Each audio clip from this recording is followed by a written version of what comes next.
Hey, what's up, everybody? It's Sean, and I'm glad you're here. Thanks for being here.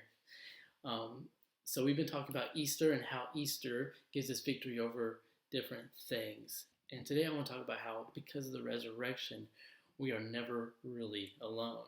So, all of us have felt lonely at some point. And there's a big difference between wanting to be alone and feeling alone. Some people are just wired to want to be by themselves more than they are around other people. And if that's you, that's fine. But nobody likes to feel lonely. I think about my first day of high school, and I basically transferred from a different school, and I didn't know anyone at the school. I already felt out of place, and I really just didn't want to be there.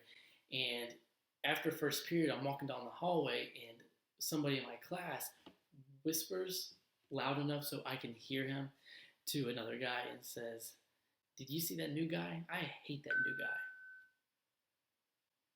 And I'm gonna be honest, like that bothered me for a really long time. And it was in that moment that I felt an extreme sense of loneliness. And maybe you felt that too. Feeling alone has nothing to do with how many people are around you. You could be in a room full of people, you could be at school, you could be at the dinner table with your family and still feel alone. I think it's healthy for us to be able to express that, hey, I am feeling this feeling. I don't know if you watched the video of this past Sunday's sermon, but I really enjoyed the talk that Pastor Jim had with Dr. Don about naming loss in our life. That just as Jesus, whenever he experienced a loss of a friend, he expressed the emotion, he cried about it, that we should give ourselves permission to feel things. And I think as Christians, it's important for us to remember that there was times when Jesus felt loneliness. And I think specifically in Matthew chapter 27 in verse 45 when Jesus says, my God, why have you abandoned me?" So it's important to remind ourselves that even Jesus, living this life, experienced that feeling. And we're all going to experience it. And I think a very unhealthy thing for us to do is to pretend we're not feeling that. And there are so many different ways that we could put a band-aid on it. Some of us, when we start feeling that sense of loneliness, we turn on Netflix and we just start binge watching something. Or maybe you grab your phone and you do something and you post it online just to get a few likes, just to make it feel like you're not alone. But I think if we give ourselves the freedom to identify what we are feeling, then we can actually address it in a healthy way. But luckily, there is some hope, and we can find that hope in John chapter 16.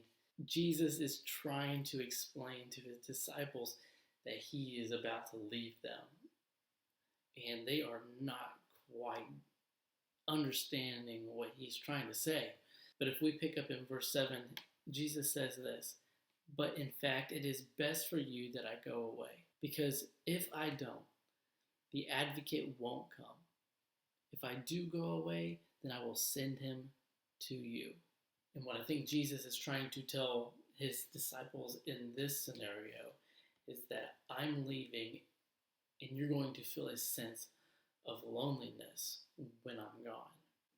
But you have to trust me because I am sending the Holy Spirit to be with you.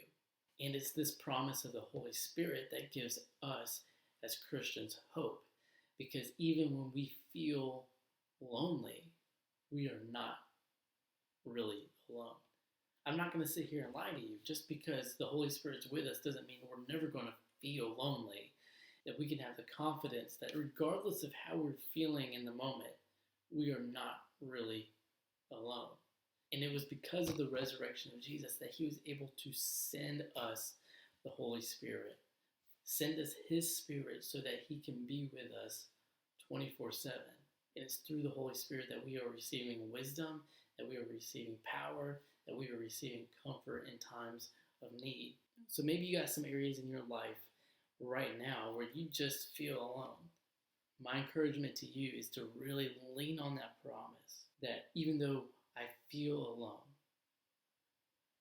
I know that God is with me.